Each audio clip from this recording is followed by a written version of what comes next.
Mapagpalang magandang araw sa ating lahat. For this video guys, refer tayo ng busina. Ito babaklasin natin kasi kusa siyang nagbubusina na kahit hindi ko naman siya ginagalaw. Kaya ito binabaklas ko na at tingnan ko yung contact switch niya sa ilalim, baka masyadong dumikit na. Ilalayo lang natin yung contact relation nila.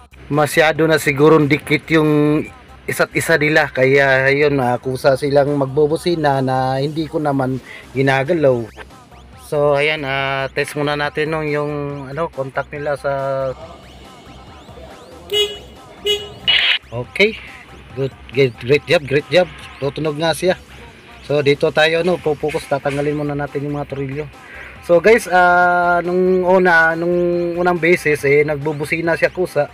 Napapahiya ako sa dinadaanan ng mga tao kasi ang tapang-tapang pa naman ng tunog niya. Tit! Ganun yung niya, baka akala ng mga madaanan namin nagagalit ako. Kaya yun, kailangan natin talaga itong i-repair para talaga tumino na yung utak nito.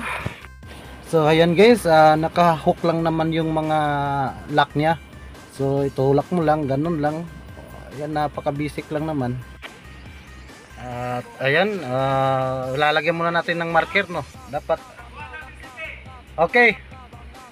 So lagyan talaga natin ng marker para maibalik natin ng tama.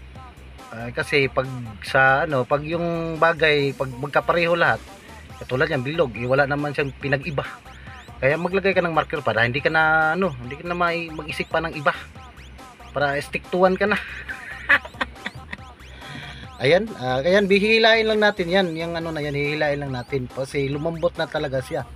At dumikit niya siya sa yung contact niya, masyadong madikit. Kaya kusa siya nagbubusina. Kaya hilain mo lang para tumigas na talaga yung relation nila. Pag tumigas na yan, gaganda na yung relation nila. Ayan, kasi matigas na Iba talaga kapag matigas kasi hahaba yung samahan at pagmamahalan nilang dalawa. So ayan, simbol na natin para magkaalaman na. This is the mix of DJ Ryle. That's why sinasabi ko na sa inyo ngayon, si Bongbong Marcos bangag noon, ngayong presidente na bangag.